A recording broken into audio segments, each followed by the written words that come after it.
Hello everyone, I hope you all are good. तो चलो आज हम एक नया टॉपिक स्टार्ट करते हैं, वो है कंट्रोलिंग। आपको सबको पता है मैनेजमेंट के फंक्शंस हैं, इसमें लास्ट फंक्शन है कंट्रोलिंग। फर्स्ट क्या है? Planning, organising, staffing, directing. और आज हम क्या समझेंगे? कंट्रोलिंग। कि कंट्रोलिंग का मैनेजमेंट में क्या मीनिंग है, क्या इसकी इम्पोर्टेंस है। तो फर्स्ट स्लाइड पे देखिए, what is meant by controlling in management, कि हमने कंट्रोलिंग का रोल क्या है मैनेजमेंट में, ये देखना है आज। तो चलिए स्टार्ट करते हैं इसका meaning. Controlling is the process of comparing the actual performance with the standards set by the company to ensure that all the activities are happening according to the plan। इसमें क्या है कि अगर देखो, जो हमने प्लानिंग की होती है फर्स्टली, कि हमने फॉर एग्जांपल देखिए एंड ऑफ द ईयर हमने इतने प्रोडक्ट्स प्रोड्यूस करने ही हैं। सपोज कर लो 1000 प्रोडक्ट्स प्रोड्यूस करने हैं, ये प्लान सेट किया हुआ है किसने? कंपनी ने, ठीक है।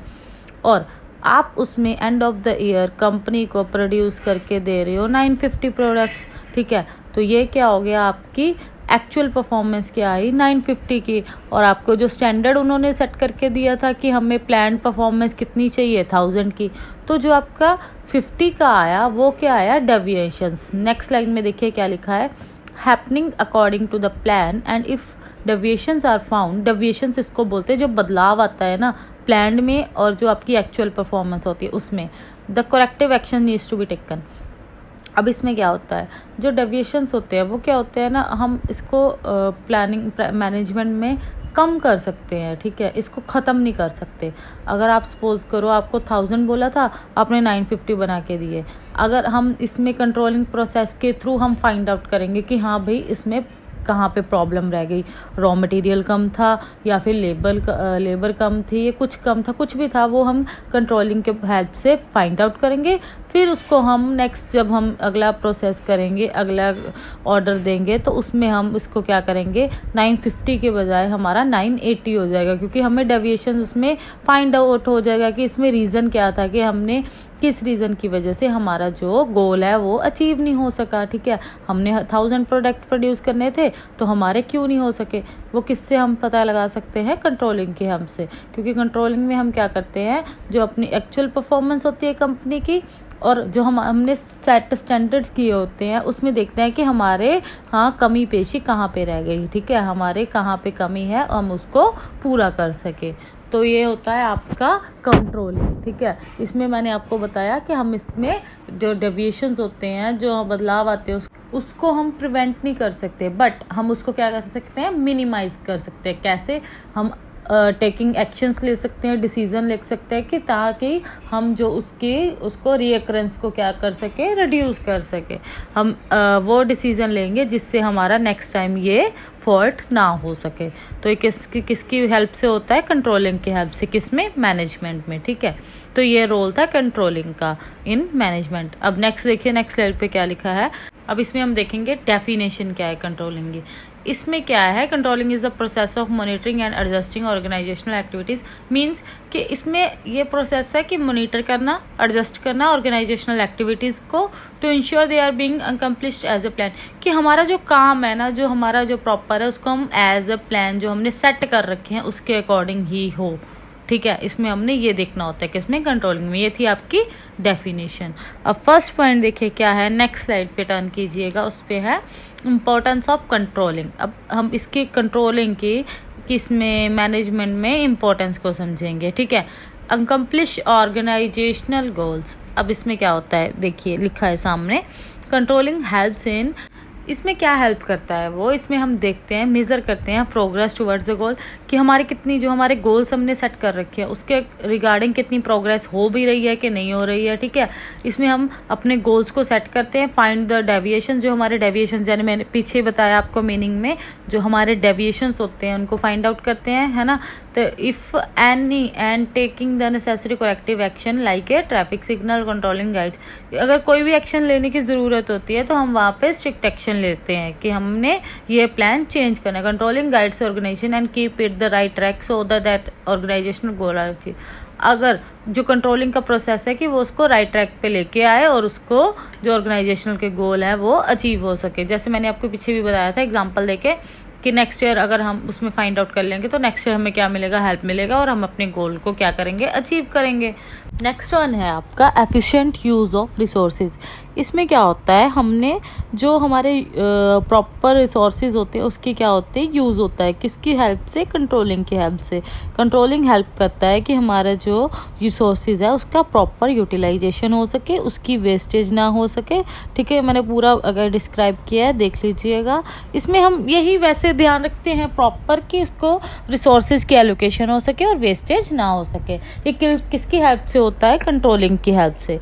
कंट्रोलिंग हेल्प करता है इसमें कि हमने अपने रिसोर्सेज को प्रॉपर यूज़ करना है, चाहे वो टाइम के पर्पस से हो कि हमारे ऑर्गेनाइजेशन में टाइम की बहुत वैल्यू होती है कि हमने टाइम के अकॉर्डिंग जो प्री प्लान होती हैं एक्टिविटीज़, जो स्टैंडर्ड्स सेट करे होते हैं ऑर्गेनाइजेशन ने, कंपनी ने, उसके अकॉर्डिंग ही हमारा सारा वर्क होना चाहिए, प्री प्लान होना चाहिए सब कुछ। ठीक है, क्योंकि अगर एम्प्लॉयज़ की बात करें ऑर्गेनाइजेशन में, उनको अपनी और ड्यूटीज़ का सब कुछ पता होता है, प्री प्लान होता है उनका वर्क। वो अपना एक भी घंटा या देखो या 15 मिनट भी कुछ भी वेस्ट नहीं करते, क्योंकि उनको पता है कहीं ना कहीं जाके ये ऑर्गेनाइजेशन पे इफेक्ट होगा।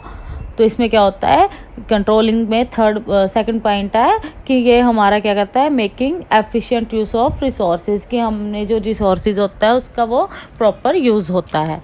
तो नेक्स्ट वन देखिए, नेक्स्ट स्लाइड पे क्या है, जजेस एक्यूरेसी ऑफ स्टैंडर्ड्स।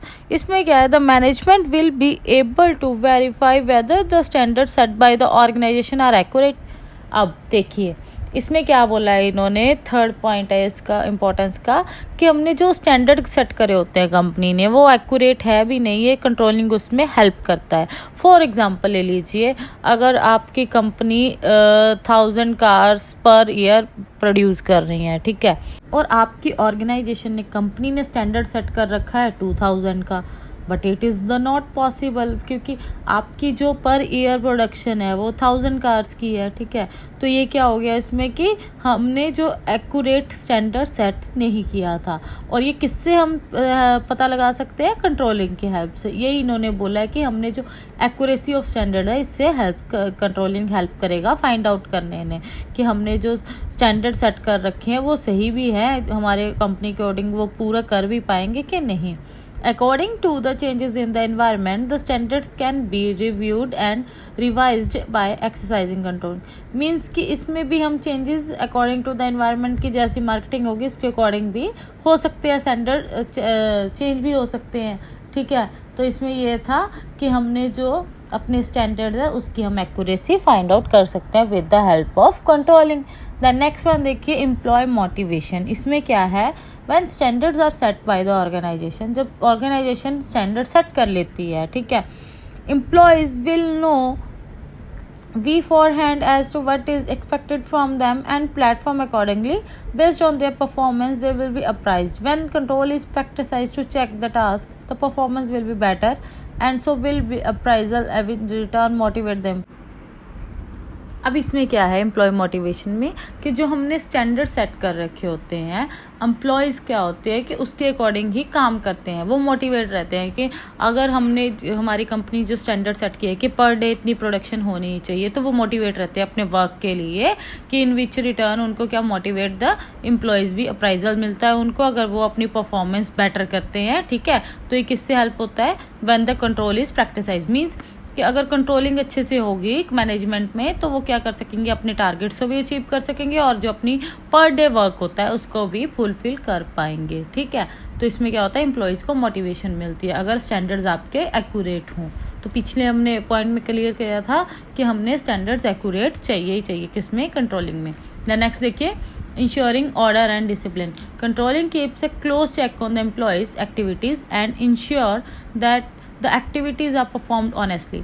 इसमें कंट्रोलिंग में होता है क्या है कि ऑर्डर एंड डिसिप्लिन मेंटेन होता है, किसमें, एम्प्लॉयज़ में, कि वो अपनी प्रोडक्टिविटी के रिगार्डिंग और अपने परफॉर्मेंस के रिगार्डिंग क्या रहे, ऑनेस्टली से काम कर सकें।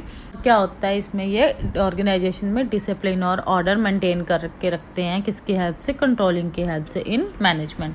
कंट्रोलिंग प्रोसेस में ये आता है, इसकी इंपॉर्टेंस है ये कि इसमें हम ऑर्डर एंड डिसिप्लिन को मेंटेन करके चलते हैं। जो हमने ऑर्डर हमें मिला होता है, एम्प्लॉयज़ वही काम करते हैं और ऑनेस्टली से अपना काम को फुलफिल भी करते हैं with the help type of controlling and full discipline में होते हैं, ठीक है। द नेक्स्ट वन देखिए, फैसिलिटेटिंग कोऑर्डिनेशन इन एक्शन। इसमें क्या है, at every level in the management the activities of the subordinates will be checked and coordinate by the managers.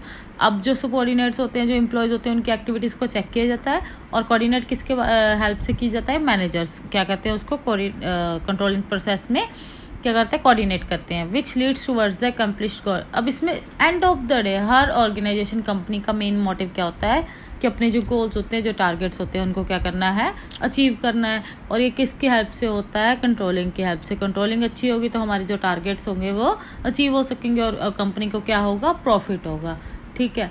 तो ये था आपका आज का टॉपिक, किसका, meaning of controlling and its importance. तो मेरी और ऐसी वीडियोस देखने के लिए मेरे चैनल को सब्सक्राइब करिए। Thank you.